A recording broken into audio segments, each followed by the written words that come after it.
is Rachel Shupak. I am a TDI. Today we are going to be talking about maintaining visual attention. The three goals for this video include your understanding of what is visual attention, what are the four quadrants, and what are strategies used in order to maintain visual attention. Let's start off with the basics.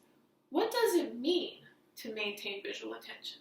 When an object is presented to a child, the child is able to look directly at the object and keep their attention to that object. To test visual attention, the object should be presented not only in their central field of vision, but also in the four quadrants. What are the four quadrants? Well, besides our central field of vision, we also have the upper left quadrant, the lower left quadrant, the upper right quadrant, and the lower right quadrant. What are you looking for? Does it look like the child is looking directly at the object shown? And if so, for how long? Did the child immediately identify the object? Or did you have to bring attention to the object, such as by shaking it, by tapping it, or even putting a light on it? Was their visual attention stronger in one quadrant than another? And if so, which one? All this information is important because it will indicate where your child holds their visual attention best, and you can begin to work on tracking once you know how to maintain your child's attention.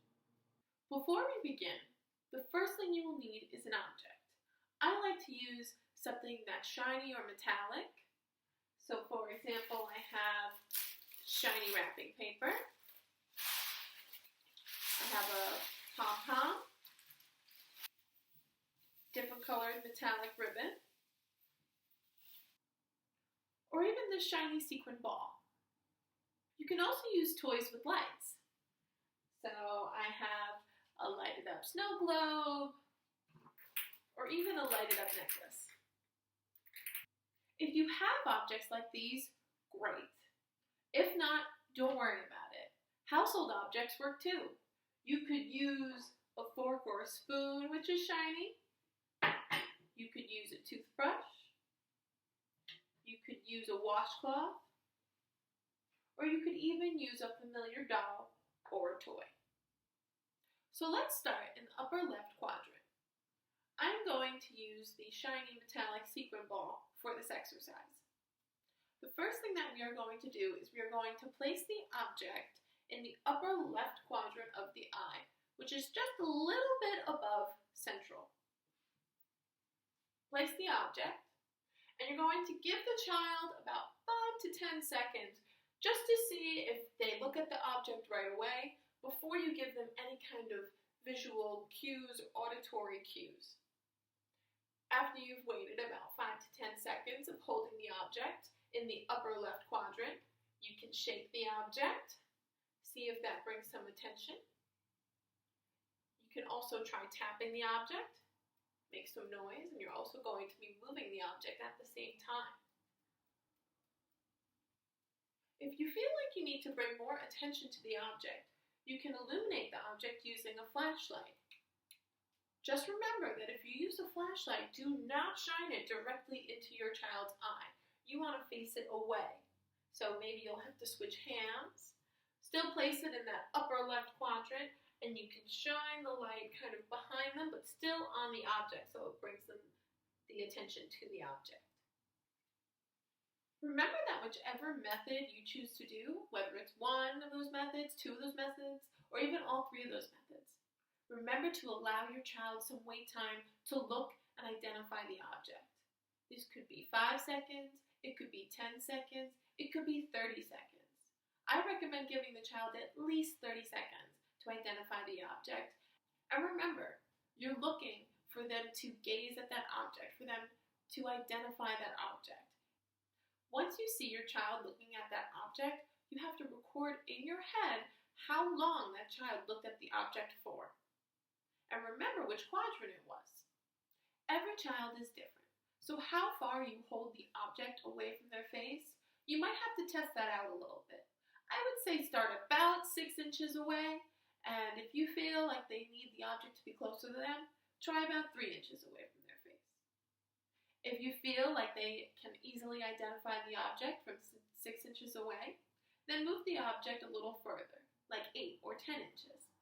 Let's try using a different object in our lower right quadrant.